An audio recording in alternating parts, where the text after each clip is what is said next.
Queridos, nós estamos ainda na série Milagres de Jesus.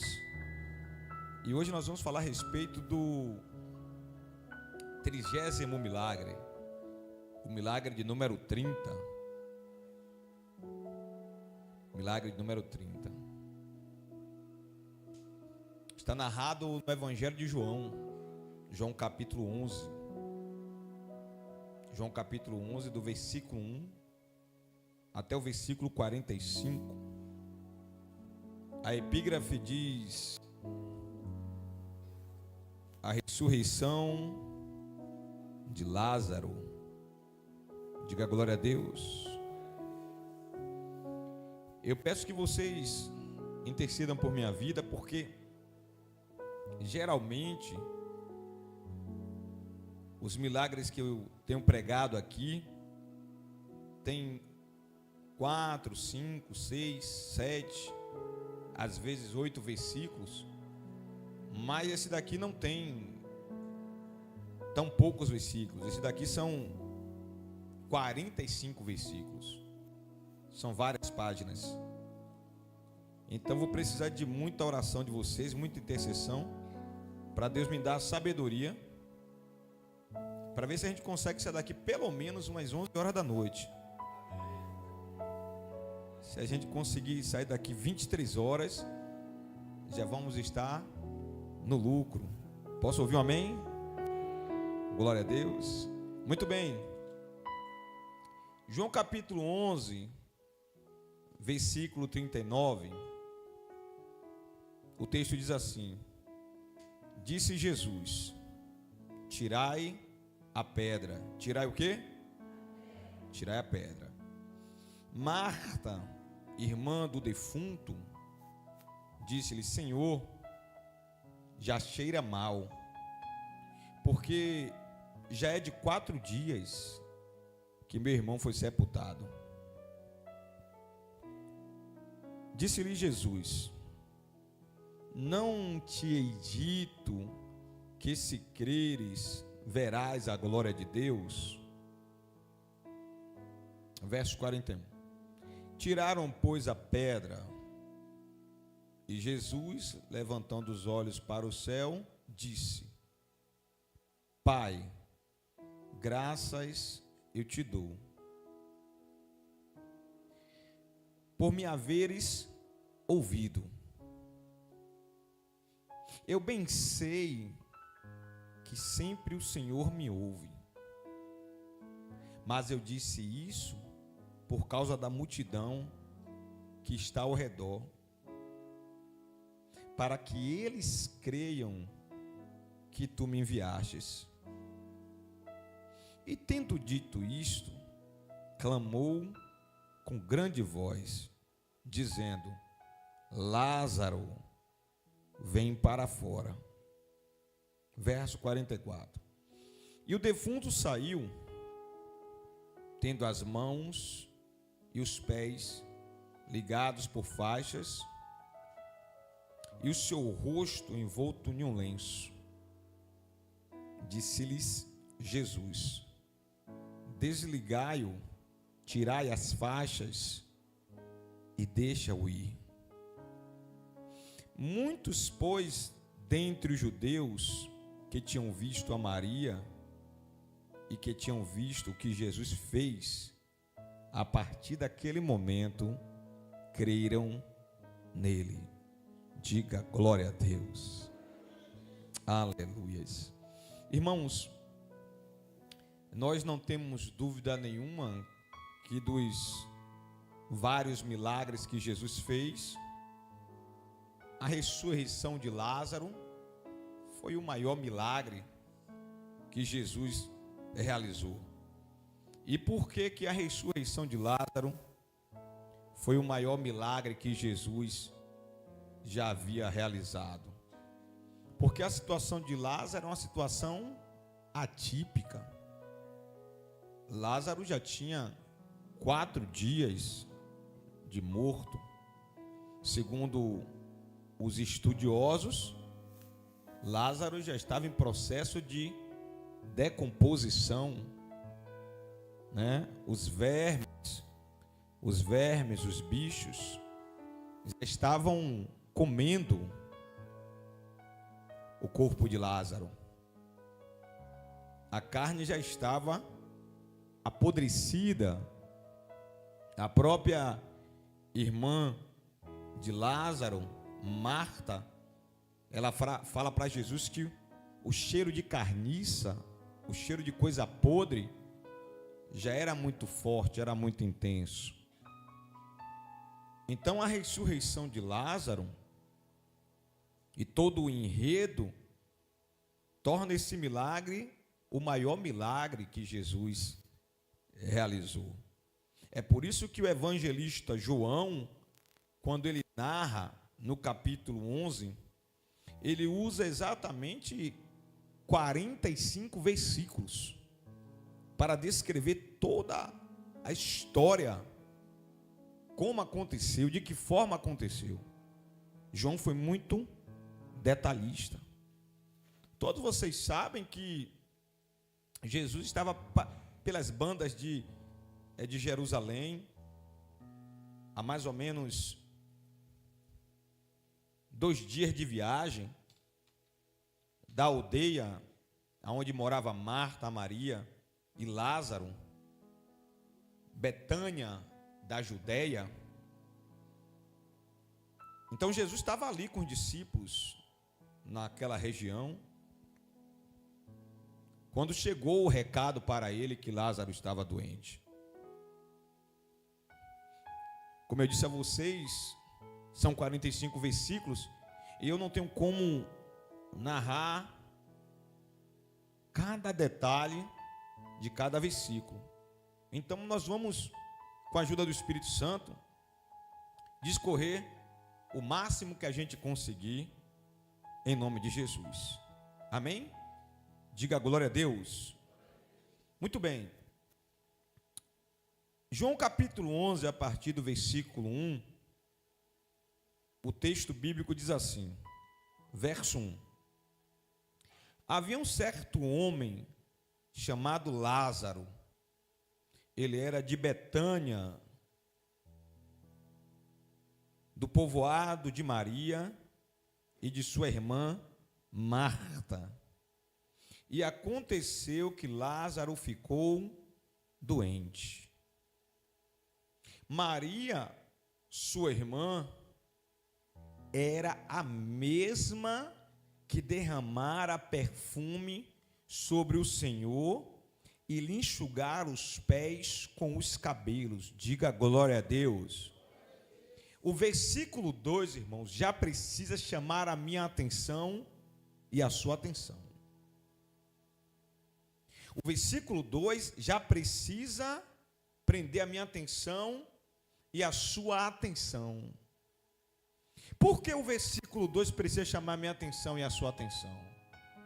Porque há poucos dias atrás, eu não sei se foi Kelly, mas alguém narrou essa situação aqui, falando a respeito do momento dos dízimos e das ofertas, a respeito da atitude dessa mulher de derramar um perfume muito caro. Ou foi você?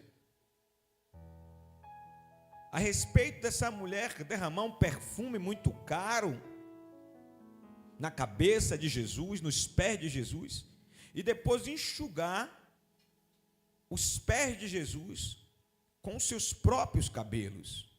Percebam que no momento em que essa mulher agiu assim, tiveram pessoas que estavam no ambiente ali que foram contrários. Tiveram pessoas que não gostaram da atitude dela. E no primeiro momento, quando você olha, você pensa assim: quebrou um perfume caro? Para quê?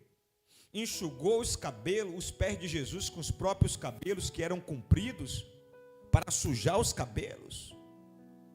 Sujar os cabelos de pó, de barro, porque naquela região desértica, as pessoas andavam com aquelas sandálias de couro e os pés ficavam sujos. sujos de barro, sujos de pó.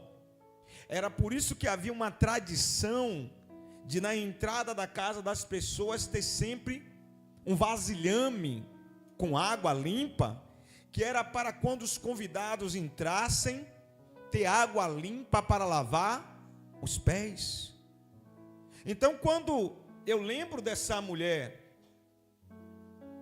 enxugando os pés de Jesus com seus próprios cabelos, e do jeito que as mulheres são vaidosas para com os seus cabelos, eu fico pensando, se fosse hoje, será que se fosse hoje alguma mulher seria capaz de enxugar os pés de Jesus com seus próprios cabelos?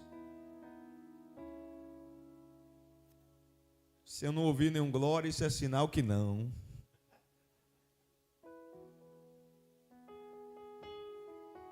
Eu pensei que ia ter uma alma que ia dizer assim, eu. Mas tem que falar a verdade, né, irmãos? Deus gosta da verdade. Por que eu estou fazendo essa analogia? Porque quando chega em alguns momentos da vida da gente, você percebe que as mulheres, elas correm para o salão para cuidar dos cabelos, né? E tem todo um aparato, todo um cuidado. E é correto, em nome de Jesus, cuide do seu cabelo, amém? Pelo amor de Deus, cuide do seu cabelo, não deixe seu cabelo sujo não, em nome de Jesus. Principalmente se você for casada, cuida do cabelo, não deixe o cabelo sujo não. Mas eu fico imaginando essa mulher com cabelo comprido, cabelo longo, porque não podia cortar o cabelo naquela época. O pé de Jesus tinha barro, tinha pó, aí também tinha perfume e também tinha lágrima. Imagina que mistura tinha nos pés de Jesus. Lágrima, pó, barro, restilho das correias de couro da sandália, lágrima da mulher, perfume que ela derramou. Então, no primeiro momento, a gente olha esse cenário, a gente lembra do que foi pregado aqui, a gente lembra do que foi ensinado aqui, e a gente pensa assim, foi uma bobagem o que ela fez. Olhe para alguém e diga, o que aquela mulher estava fazendo naquele dia, na verdade, ela estava ajuntando, diga assim, crédito com Deus. Era isso que ela estava fazendo naquele dia. Ela estava juntando, sem saber, crédito com Deus. Porque ela não tinha como saber, no dia que ela derramou o frasco de perfume, no dia que ela enxugou os pés de Jesus com os cabelos, ela não tinha como saber que o irmão dela ia morrer de forma precoce, não. O irmão dela estava bem de saúde, o irmão dela estava muito bem. Ela não fez aquilo como uma barganha, como uma troca, não. Eu vou enxugar os pés dele agora com os meus cabelos, vou derramar esse perfume caro em cima dele, porque mais adiante meu irmão vai morrer, eu vou pedir para ele ressuscitar, e ele vai ressuscitar. Não, ela fez aquilo ali como atitude de adoração, sem esperar nada em troca. Ela fez porque ela amava Jesus. Ela fez porque a alma dela era atraída pela pessoa de Jesus. E tudo que estava ao alcance daquela mulher, ela fazia para alegrar o coração de Jesus. É essa mesma mulher que um dia Jesus foi na casa deles para visitar, e a irmã Marta ficou na cozinha, ajeitando uma coisa, ajeitando a outra. Essa mesma mulher que correu e ficou prostrada nos pés de Jesus, ouvindo Jesus falar, aprendendo a respeito das coisas dos céus. O que aquela mulher estava fazendo era adquirindo credibilidade com Deus. Porque chega um momento que você que tem crédito com Deus vai precisar desse crédito. Essa mulher aqui, ela fazia, mas ela não fazia por barganha. Mas a verdade é que o dia mau iria chegar. A verdade é que o dia negro iria chegar. A verdade é que o momento mais terrível da vida dela iria chegar e chegou. E que momento foi esse? O momento em que seu irmão Lázaro morreu. Aí o texto diz, verso 2: Maria, sua irmã, era a mesma que derramara perfume sobre o Senhor e lhe enxugara os pés com os cabelos. Então, isso aqui precisa chamar a minha atenção e a sua, por quê? Não deixe de fazer a obra de Deus porque ninguém está te criticando, ou porque alguém está te criticando. Porque tem pessoas, missionário Lucas, cadê missionário Lucas?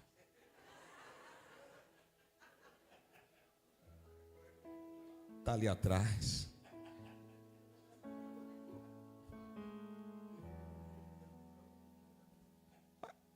Para ficar arrumadinho. Porque tem pessoas, Felipe, que não vão fazer, mas vai criticar quem faz. Tem pessoas que não vão fazer, mas vai apontar quem faz. Tem pessoas que não vão fazer, mas vai esmurecer quem faz. Tem pessoas que não vai fazer, mas vai chamar quem faz de bajulador. Tem pessoas que não vão fazer, mas vai dizer que quem faz é ativista religioso. Tem pessoas que não vão fazer, mas vão ficar contrário quando você estiver fazendo.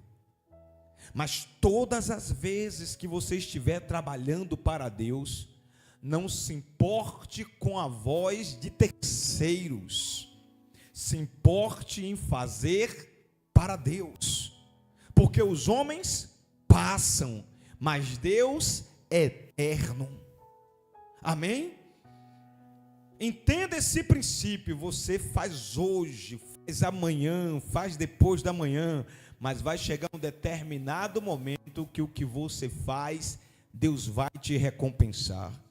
Mas pelo amor de Deus, faça por adoração, faça por amor, não faça por barganha, não faça esperando Deus fazer também.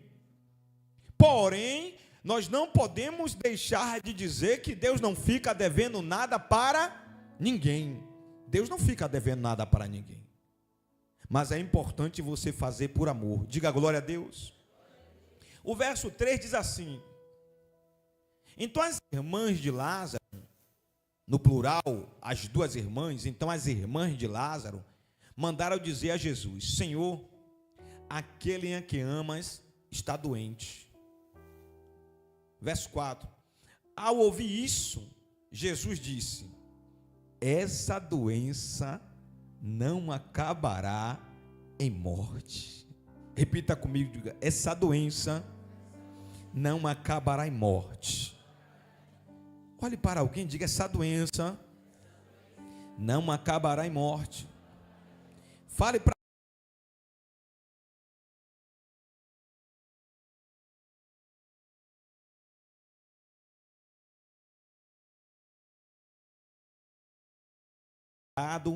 por meio dela. O verso de número 5 diz: Jesus amava Marta, amava Lázaro. Diga glória a Deus. Eu tenho uma notícia boa para te dar. Esse mesmo Jesus que amava Marta, que amava Maria, que amava Lázaro, também te ama. Olhe para alguém e diga: esse mesmo Jesus que amava Marta, que amava Maria, que amava Lázaro, diga assim para ele ou para ela, diga: ele também te ama. Oh glória! Ele também nos ama. Percebam isso aqui, igreja. O fato de Jesus nos amar e nós o amarmos também, não é garantia que estaremos a salvo dos problemas e das dores da vida. Diga glória a Deus. Vejam que o Pai amava demais seu Filho Jesus. Sim ou não? Sim. E mesmo assim, permitiu Jesus beber do cálice do sofrimento e passar pela vergonha e a humilhação da cruz. Entenda isso aqui. Aqui na terra, muitas vezes, amor e sofrimento não são incompatíveis. Muitas vezes, em Jesus Cristo, eles se cruzam em alguns momentos. Mas qual é a vantagem de você levantar as mãos e fazer uma aliança com Cristo? A vantagem é, mesmo que o amor e o sofrimento se cruzem em algum momento, a poderosa mão dele vai estar sobre a sua vida, vai estar sobre a sua casa, vai estar sobre a sua família, te guardando e te sustentando no dia mau. Aplauda o Senhor Jesus. Glória a Deus. Verso 6. No entanto, quando ouviu falar que Lázaro estava doente, Jesus ficou mais 2 dias aonde ele estava. Jesus ficou mais quantos dias? Mais 2 dias. Depois disse para os seus discípulos: vamos voltar para Betânia da Judeia. Então eles disseram: mestre, há um pouco os judeus tentaram te apedrejar, tentaram te matar, e assim mesmo vais voltar para lá? Glória a Deus.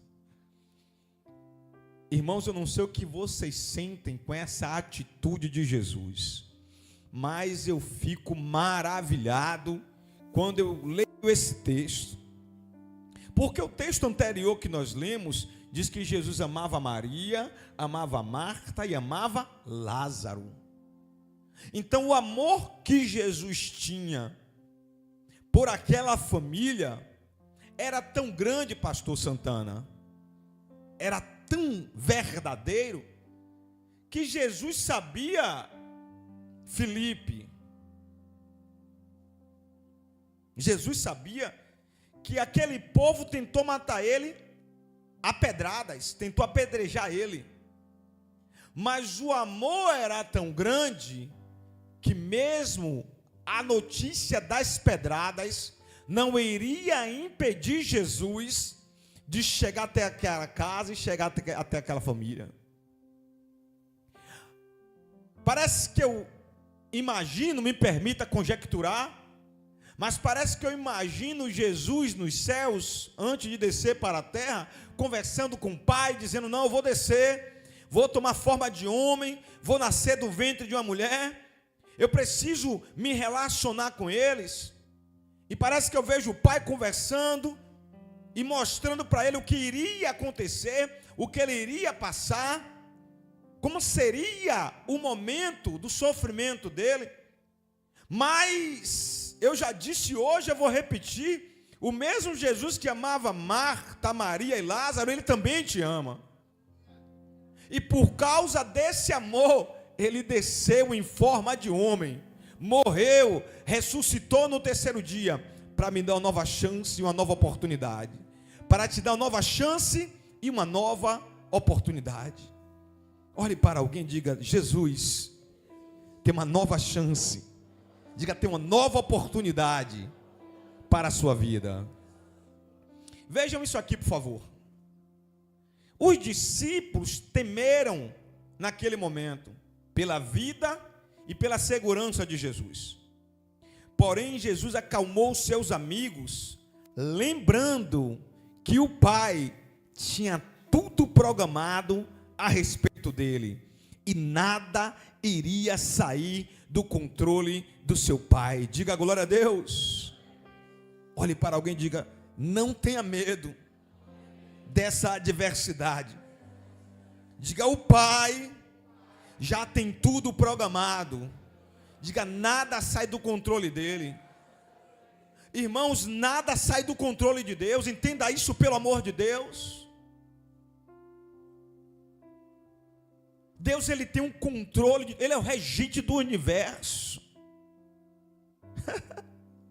Ele é o regente do universo. Ele é o autor da vida. Bispo, mas o senhor não entende o tamanho do meu sofrimento. Realmente eu não entendo, mas Jesus entende. Realmente eu não compreendo, mas Ele compreende.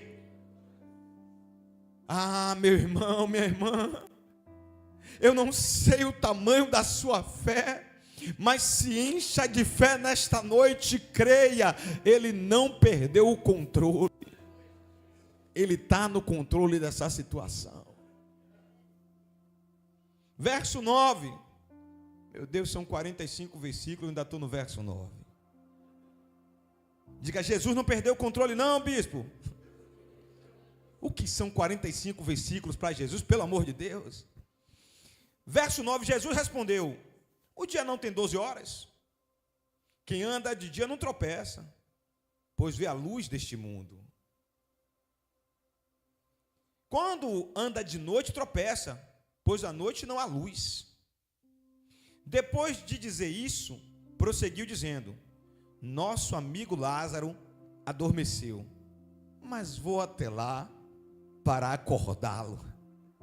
Eita glória. Seus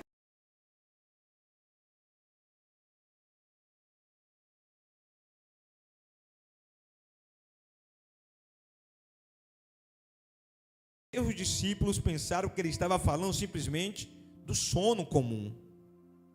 Então Jesus lhe disse de forma clara: Lázaro morreu. E para o bem de vocês, estou contente por não ter estado lá, para que vocês creiam, mas vamos agora até ele. Diga glória a Deus. Irmãos, quando você lê o versículo 15, é um negócio assim estranho, né? O verso 14, Jesus diz: meu amigo Lázaro morreu. Aí no verso 15 ele diz: mas eu estou contente. Talvez você pense assim: que Jesus é esse? Que Jesus estranho é esse que ele fala que o amigo dele morreu? E no versículo seguinte ele fala: mas eu estou contente. Ah, meu irmão, quem estava falando que estava contente não era eu, não era você. Quem estava falando que estava contente é aquele que tem o controle da situação em suas mãos. É aquele que sabe exatamente o que ele vai fazer na hora seguinte, no dia seguinte, na semana seguinte, e ele sabe que vai dar certo. Ele sabe que o barco não vai naufragar, ele sabe que o projeto vai dar certo. Diga glória a Deus. Quem fica atribulado, atribulada com as notícias complexas da vida, é eu e você. Mas Jesus não. Jesus está no controle de tudo. Parece que eu vejo Jesus sorrindo de algumas situações que nós vivemos e dizendo: ô homem de pequena fé, ô mulher de pequena fé, confia um pouco mais, acredita um pouco mais, vou mudar o quadro, vou mudar a situação. Diga glória a Deus. Aplauda o Senhor Jesus. Glória a Deus.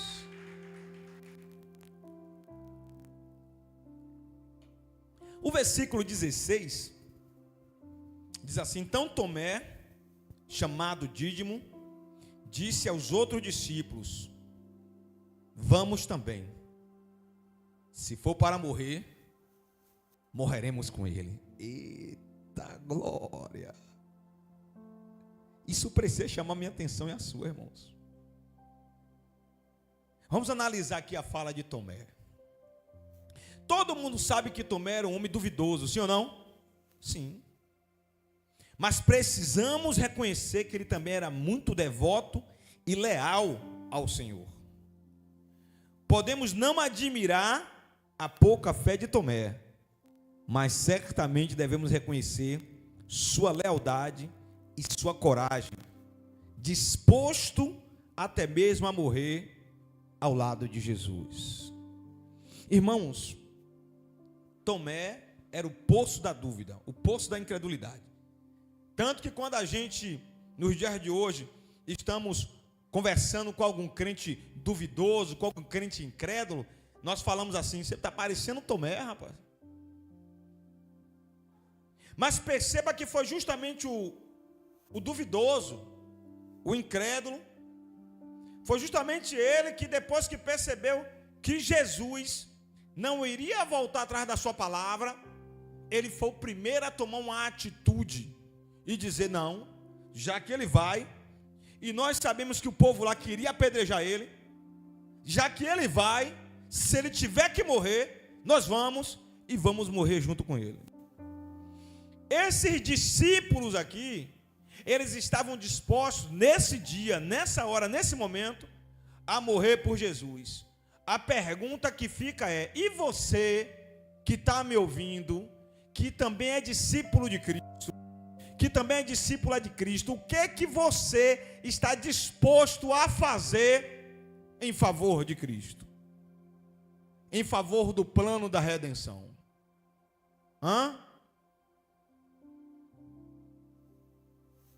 Mais adiante, um pouquinho mais para trás, eu falei que teve uma mulher que ela foi capaz de quebrar um frasco com um perfume caríssimo só para derramar nos pés de Jesus. Eu falei que essa mulher foi capaz de pegar os seus cabelos limpos e enxugar os pés de Jesus. E a pergunta que fica e que não quer calar é: e eu e você? Nós queremos os milagres dele, queremos as respostas dele, queremos a manifestação do poder dele nas nossas vidas. Mas a pergunta é: o que é que nós estamos dispostos a fazer? Porque no caso aqui de Tomé e desses discípulos, eles foram um pouco além de Maria. Eles agora estavam dispostos a sacrificar a própria vida e morrerem também apedrejados. Novamente vai a pergunta que serve para mim, serve para você. Nós queremos o milagre, queremos a resposta, mas nós estamos dispostos a sacrificar o que por ele? Não responda para mim, responda para o Espírito Santo. Verso 17. Ao chegar, Jesus verificou que Lázaro já estava no sepulcro havia 4 dias.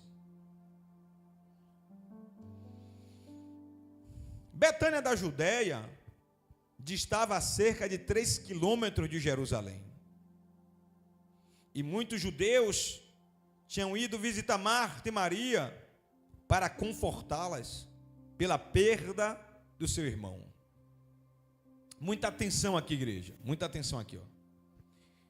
Jesus estava ao leste do Jordão, cerca de 30 quilômetros de Betânia da Judéia, ou seja, cerca de 30 quilômetros da casa de Lázaro.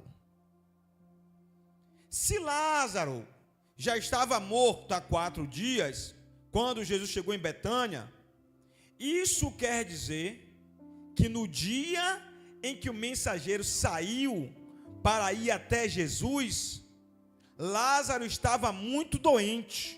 Porém, logo depois que o mensageiro saiu, Lázaro morreu. Diga glória a Deus. Por quê que nós podemos chegar a essa conclusão?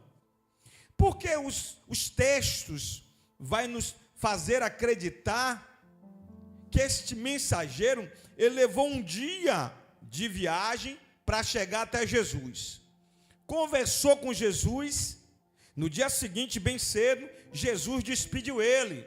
Então, mais um dia, já são 2 dias. Jesus, porém, depois que despediu o homem, disse para os seus discípulos: vamos ficar aqui mais 2 dias até chegar lá em Betânia da Judéia. É por isso que quando ele chega lá, o texto diz: já tinha 4 dias que Lázaro estava morto. Porque, na verdade, quando o mensageiro recebeu o recado de Marta e de Maria, Lázaro estava muito doente. Mas quando ele acaba de sair, Lázaro morreu. Diga misericórdia. E o texto afirma que Jesus demorou mais 2 dias para chegar até a aldeia da família. 2 dias mais 2 dias igual a 4 dias. Versículo 20. Bispo, por que isso é importante? Daqui a pouco você vai entender por que é importante. Só vá ouvindo e guardando a informação no seu coração.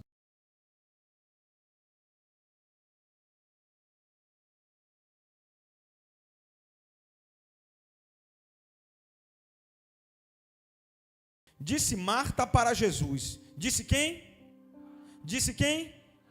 Disse quem? Para quem? Para quem? Disse Marta para Jesus. Guarda esse versículo 21. Senhor, se estivesses aqui, meu irmão não teria morrido. Ponto. Perceba isso aqui, igreja. Perceba isso aqui.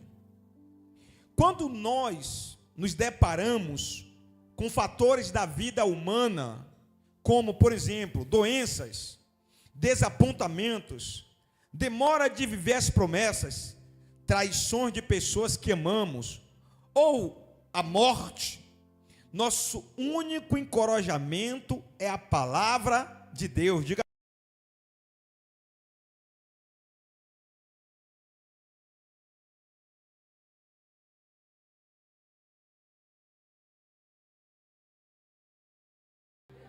Deus tem uma palavra de fé para a sua vida. Precisamos, irmãos. Qual o princípio, bispo? Nós vivemos por fé e não por vista. Diga para alguém, tem alguém que está precisando ouvir isso. Diga, nós vivemos. Diga por fé. Diga não por vista. Por que nós vivemos por fé e não por vista? Porque aquilo que nós estamos vendo, muitas vezes, vai atrapalhar a nossa confiança em Deus.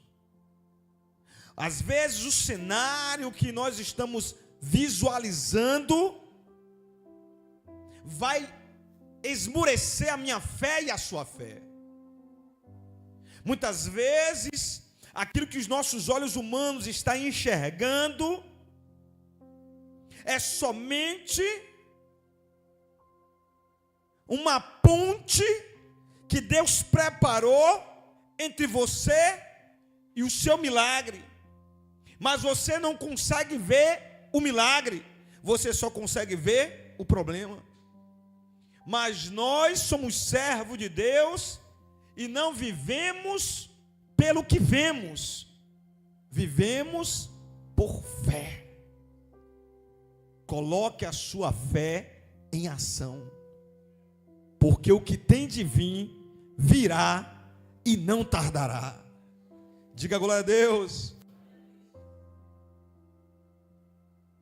Vejam que a situação daquela família parecia realmente sem a menor esperança. Contudo, Jesus chegou até aquela família. Diga glória a Deus. Olhe para alguém e diga, sempre tem um contudo da parte de Deus. Diga de novo, diga, sempre tem um contudo da parte de Deus. Como assim, bispo? Um contudo? Eu perdi o emprego, contudo, Deus ainda abre portas. Tem um parente meu doente, contudo, Jesus ainda opera milagres. O meu casamento está abalado, contudo, a sua família é de Jesus. Sempre vai ter um contudo da parte de Deus, que vai preparar você para o dia do milagre, para o dia da resposta. Diga glória a Deus.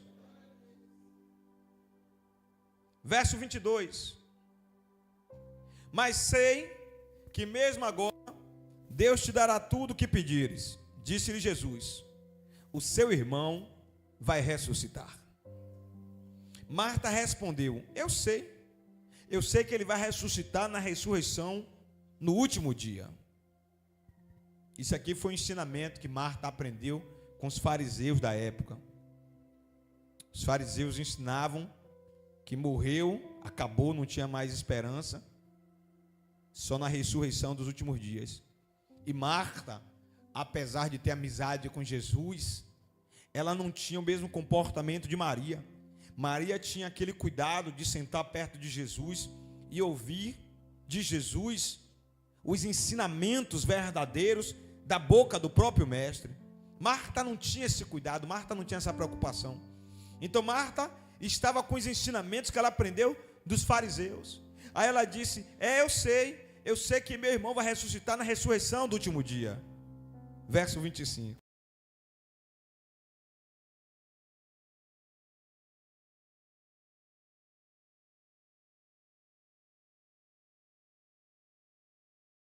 Disse Jesus: eu sou a ressurreição e a vida. Aquele que crê em mim, ainda que morra, viverá. E quem vive e crê em mim, não morrerá eternamente. Você crê nisso, Marta?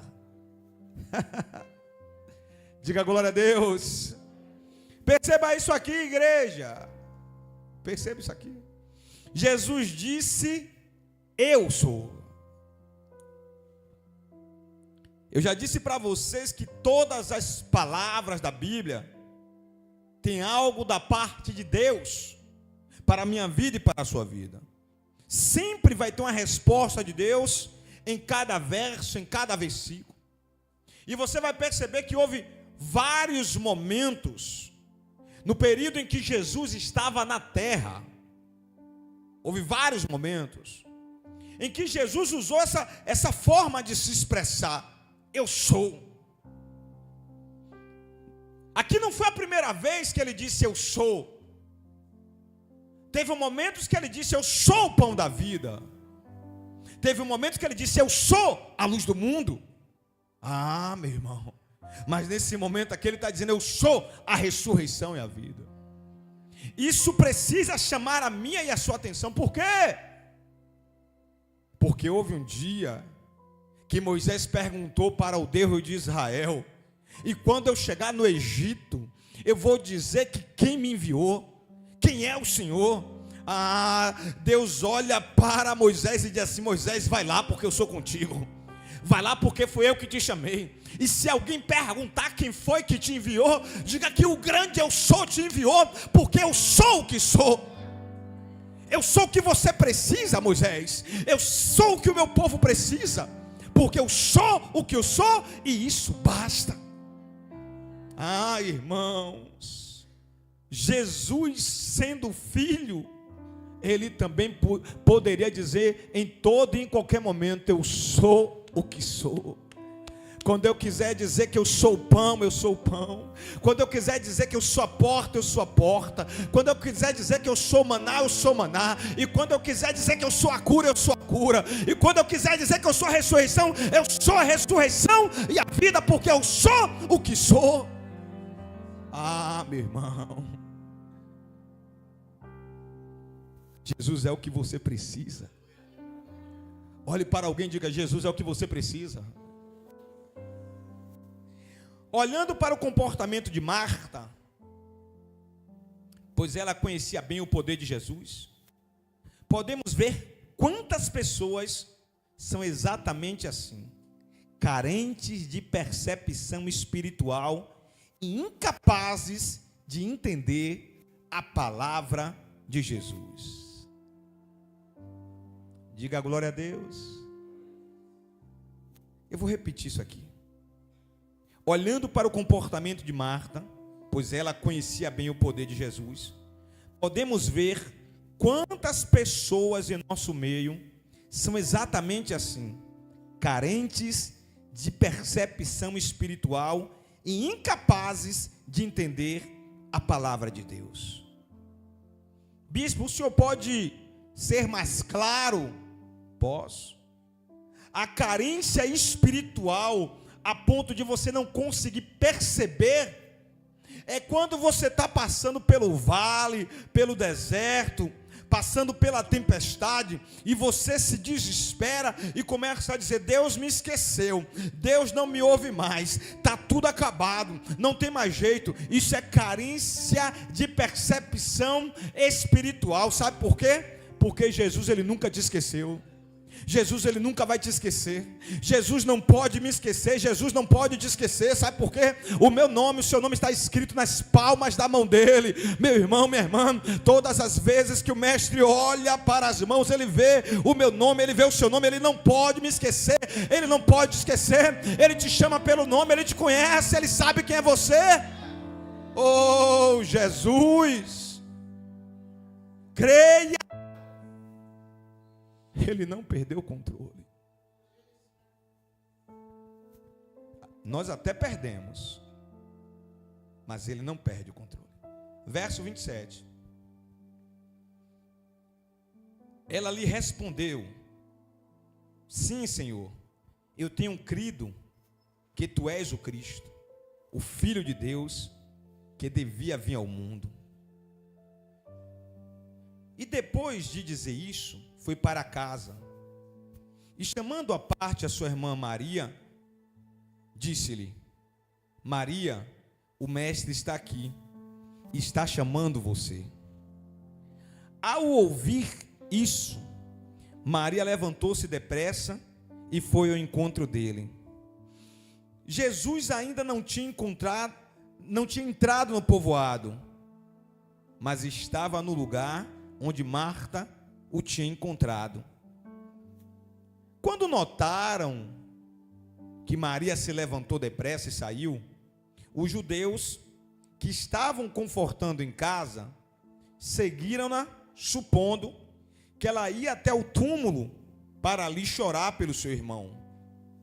Chegando ao lugar onde Jesus estava e vendo Jesus, Maria prostrou-se aos seus pés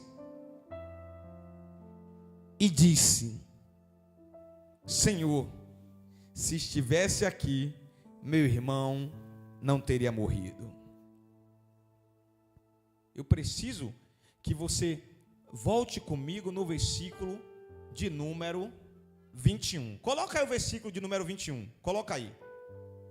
O verso 21 é Marta. Marta veio ao encontro de Jesus de qualquer maneira, de qualquer jeito, sem nenhum tipo de reverência, e ela simplesmente, com toda a ousadia, com toda a agonia dela, porque Marta era assim, agoniada, né? Tem um momento que Jesus, dentro da casa dela, fala assim: Marta, Marta, você está agoniada, está fadigada. Só uma coisa é importante: sua irmã Maria escolheu a melhor parte, era do perfil. Marta, mesmo sendo crente, mesmo sendo convertida, mas ela era agoniada. Então perceba no versículo 21 como ela chega. Olhe como Marta chega, de qualquer maneira, de qualquer jeito, sendo, sabe, até rude, afobada. Senhor, se estivesse aqui, meu irmão não teria morrido. Mas olha o versículo 32, como a irmã dela chega, Maria. Maria, chegando, prostrou-se aos pés de Jesus, se humilhou aos pés de Jesus e disse: Senhor, se estivesses aqui, que acompanhavam, Jesus agitou-se, Jesus agoniou-se no seu espírito, e o texto diz que Jesus perturbou-se muito. Muita atenção aqui agora, muita atenção, por favor. Quando a Bíblia cita a palavra choro, não é um simples choro. Eu vou ensinar para vocês de novo. Tudo que está escrito na Bíblia, está escrito com objetivo. Qualquer palavrinha que tem na Bíblia, tem um enredo por detrás. Tudo que foi escrito, foi colocado com um propósito. Na verdade, tudo que vem de Deus tem um propósito. Olhe para alguém e diga: Deus tem um propósito na situação que você está vivendo. Oh, glória, faltou você dar glória a Deus. Porque eu creio até os ossos. Quando a Bíblia cita choro, não é um simples choro. Significa um choro muito alto, um forte lamento. O choro de Maria naquele momento não era um choro comum, era um choro de desespero de alma. Era um choro desesperador, porque o irmão dela estava morto e já estava fedendo. Vejam que a resposta no interior de Jesus foi um forte gemido. O texto diz que ele se agoniou por dentro, se perturbou por dentro, agitou-se no espírito e perturbou-se. O que deixou Jesus tão indignado naquele dia? O que deixou Jesus tão indignado naquele momento? Resposta: com a destruição que o pecado fez no mundo, o mundo que Jesus havia criado no princípio, com tanto amor e com tanto zelo, agora estava desfigurado por causa do diabo e por causa do pecado. Naquele momento Jesus lembrou de quando o Pai, lá no princípio de tudo, lá no Gênesis, quando o Pai se juntou ao Espírito, se juntou ao próprio Filho e disse: façamos o homem conforme a nossa imagem e a nossa semelhança, e ali colocou o seu DNA dentro de nós. Tudo era perfeito, até o pecado vir, até o diabo entrar na situação.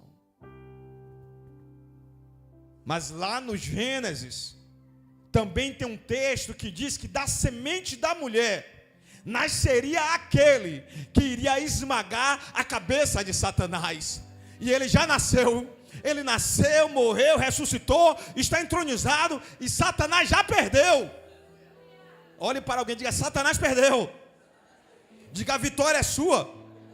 Diga em nome de Jesus. Se ele crê, você creia também junto com ele em nome de Jesus. Além disso, irmãos, havia também ali dois tipos de choro naquele momento. Havia o choro alto, da dor e do sofrimento das duas irmãs, e havia o choro técnico dos profissionais contratados. Havia lamento real, mas também havia barulho organizado. Mas foram as lágrimas sinceras de Maria que comoveu Jesus.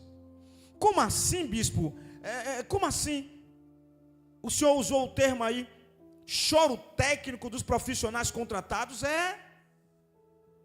Não lembra do texto que eu li? Que tinha um grupo de judeus que estavam dentro da casa de Marta, dentro da casa de Maria. O texto diz que estavam ajudando a confortar ela, a consolar ela. Não, irmãos. Esse povo que estava ali é o que a gente chama de as choradeiras, as pessoas que eram contratadas para piorar a situação de quem perdeu um parente. Naquela época, graças a Deus que isso acabou, louvado seja Deus, acabou em parte, né? Porque tem gente que tem choro de crocodilo, né? Tem gente que tem choro de crocodilo, é só conversa, só tapiação. Se todo choro fosse verdadeiro, a Globo não tinha um bocado de ator chorando de mentira, né? Aí, contratavam um grupo de pessoas que ia para a porta de alguém ou para dentro da casa da pessoa, e esse povo chorava, e esse povo gritava, e esse povo se lamentava, e se descabelava, e chegava no chão, no quintal, e pegava pó, pegava cinza, e jogava para cima, e se jogava no chão. Mas a família já tinha pago, o dinheiro já estava no bolso. Se o dinheiro não caísse no bolso das choradeiras, eles ficavam no canto murcho. Não vai chorar não? Estou esperando o Pix. Olha aí, olha aí, olha aí. Olha aí se Se o Pix já caiu. Aí quando o Pix caía, era choro, era grito, era lamento. Você pode perceber que eles estavam tudo dentro da casa dela. Mas quando Jesus mandou chamar ela, que ela saiu, eles foram atrás. Então, esse choro técnico, esse choro comprado, esse choro mentiroso, indignou Jesus. Perturbou a alma dele. Mas ao mesmo tempo que tinha esse choro mentiroso, tinha também o choro de Maria. E foi justamente o choro de Maria que comoveu Jesus. Eu não sei de que maneira você tem chorado nos pés de Jesus, mas se o seu choro for verdadeiro, se o seu choro for sincero, você vai chamar a atenção dele para você. Porque esta palavra diz que ele não resiste a um coração quebrantado, a um coração contrito. Chore. Vale a pena chorar aos pés de Jesus. Vale a pena se derramar aos pés dele. Muitas vezes choramos na frente dos homens, mas Jesus quer que você chore aos pés dele. Ele vai colher as suas lágrimas e vai entrar com providência na sua situação.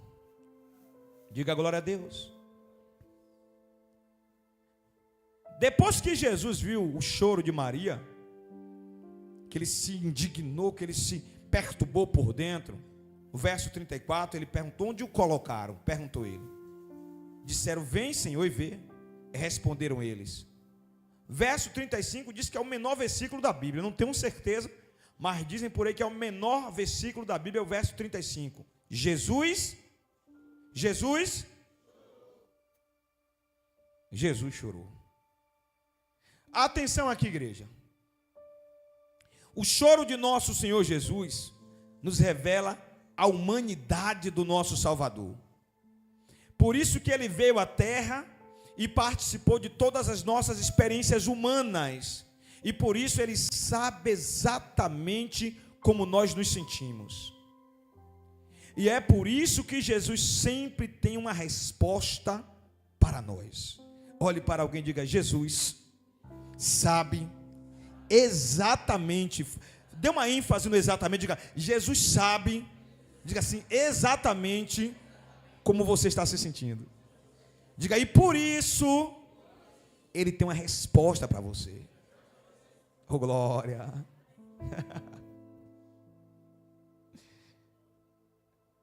Jesus era tão humano. A humanidade dele nos constrange. Isaías não errou não, irmãos. Em Isaías 53, versículo 3, o profeta diz que Jesus foi um homem de dores, um homem experimentado nos sofrimentos. E ele escolheu ser experimentado nos sofrimentos para ele saber o que você está sentindo agora. Oh, glória! Ele escolheu vir à terra em forma de homem para ser um homem de dores, um homem experimentado nos sofrimentos humanos, que é para ele sentir na pele o que você está sentindo agora. Para ele saber dentro dele o que está acontecendo dentro de você agora.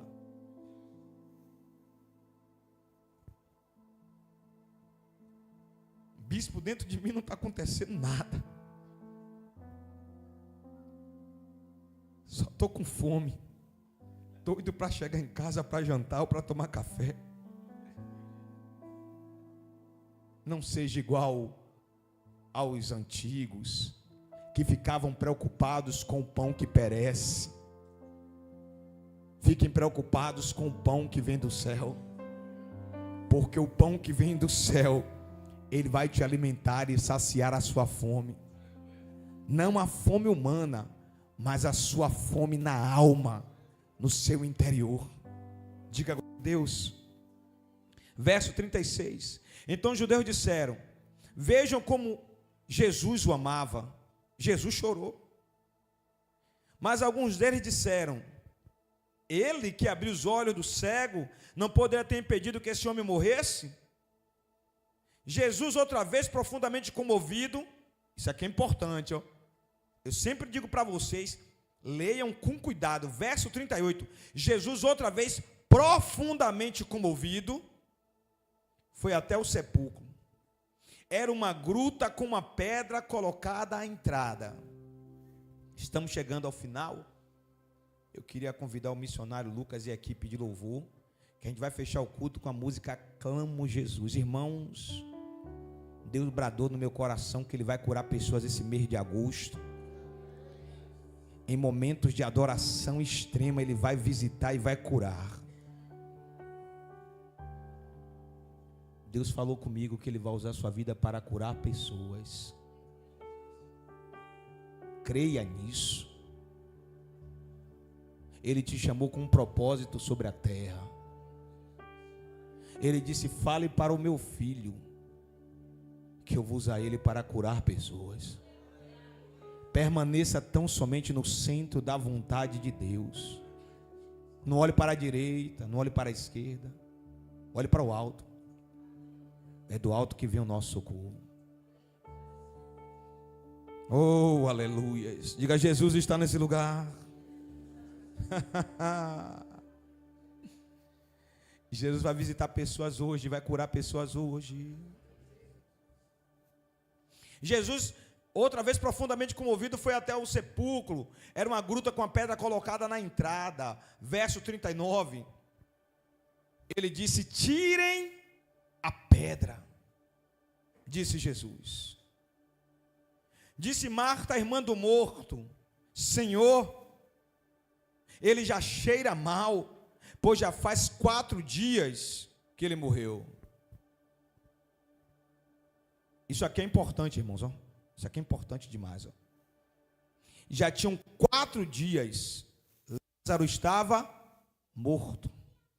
Havia uma crença entre os judeus que a alma só deixava o corpo depois de 3 dias de morto, senão poderia ficar vivo de novo. Embora Jesus sabia que depois de 4 dias a aflição das 2 irmãs seria bem maior, Jesus entendeu que no 4º dia seria ideal para o nome de Deus ser glorificado. Afinal, ninguém sabia, mas Jesus já sabia da morte. Assim que o mensageiro chegou perto dele no 1º dia, Jesus já sabia que Lázaro estava morto. Diga glória a Deus. Como assim, bispo? Diga glória a Deus. O senhor acabou de dizer que Jesus sabia que Lázaro estava morto, porque agora o senhor está me mandando dizer glória a Deus, porque Lázaro estava morto, mas Jesus estava ali para ressuscitar. É importante vocês entenderem isso que eu acabei de falar. Havia uma crença entre os judeus que depois que alguém morria, só podia enterrar oficialmente depois do 3º dia. Por quê? Porque alguns deles acreditavam que a alma do morto só saía definitivamente do corpo depois de 3 dias. Eles acreditavam que no 1º dia a pessoa podia ressuscitar sozinho, no 2º dia podia ressuscitar sozinho, e no 3º dia podia ressuscitar sozinho. Mas no 4º dia não tinha como, porque a alma já estava fora do corpo, segundo a crença deles. Jesus, com toda a sua sabedoria, sabendo dessa crença, Jesus pensou o seguinte: se eu voltar hoje, junto com o mensageiro, vai ser o 2º dia. Eles estão achando que a alma ainda está no corpo. Então, o nome do meu Pai não vai ser glorificado. Mas se eu esperar passar do 3º dia, meu irmão, no 3º dia, entra para o 4º dia. No 4º dia, a crença deles cai por terra. Quando Lázaro for ressuscitado, todo mundo vai entender: foi Deus que fez. Foi Deus que fez. Foi Deus que fez. Olhe para alguém, pelo amor de Deus, e diga: clame Jesus nessa noite, porque tem coisas, diga, que Jesus vai fazer, que as pessoas vão dizer, diga: foi Deus que fez. Foi Deus que fez. tem coisas que Deus vai fazer na sua vida. Preste atenção aqui, pelo amor de Deus. Tem coisas que Deus vai fazer na sua vida, na sua história, tão poderosa. São coisas tão poderosas que tem gente que vai dizer: não foi dele, não veio dele, não veio dela, não, foi Deus que fez. Foi Deus que fez. Foi Deus que fez. Olhe para alguém e diga: Deus vai fazer. Diga: Deus vai fazer. Diga assim: somente Ele sabe como fazer. Verso 40, a gente está se aproximando do final. Disse-lhe Jesus: não lhe falei que se você cresce veria a glória de Deus? Verso 41, então tiraram a pedra. Jesus olhou para cima, olhou para o alto e disse: Pai, eu te agradeço, porque me ouvistes. Jesus fez uma oração linda, rápida, breve, mas uma oração linda. Pai, eu te agradeço, porque me ouvistes. Mas eu preciso que você preste atenção nisso aqui, ó.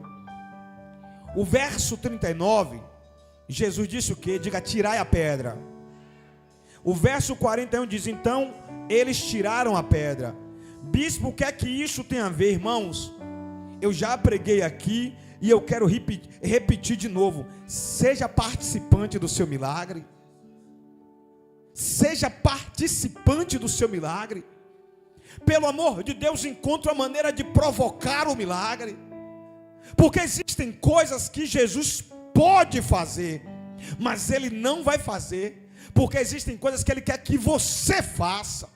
Existem coisas que Ele quer uma reação da sua parte.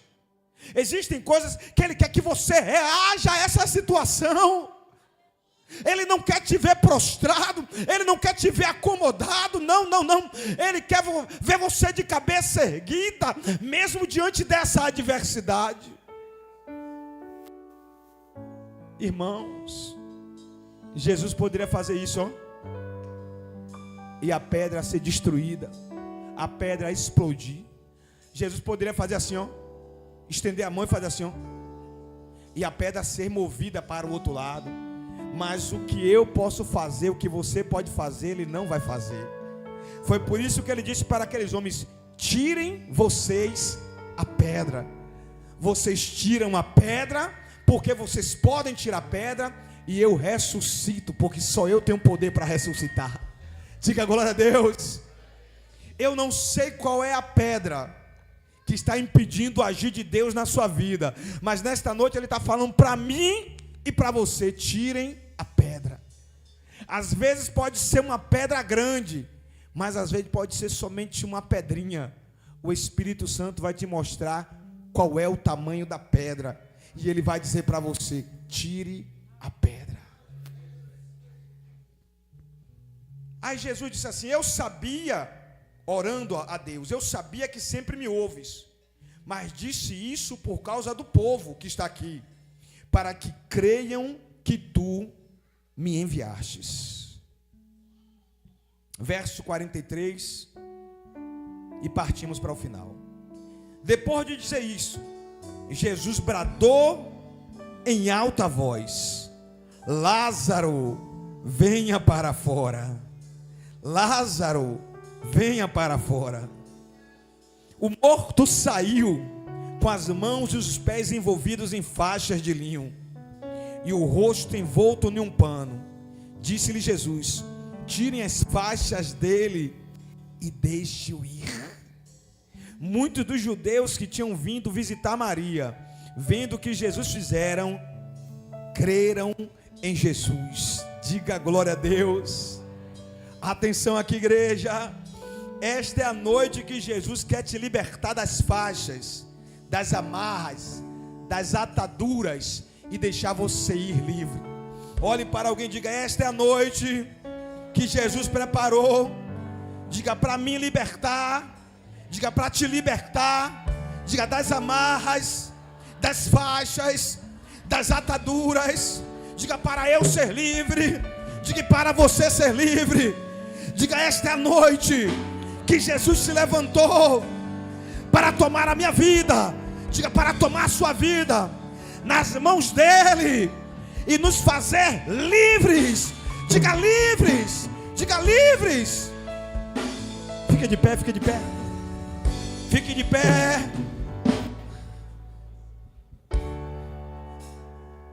Maria clamou Jesus e ela viveu o milagre. Essa é a sua noite de clamar. Clame Jesus. Ele vai te visitar e vai realizar um grande milagre na sua vida.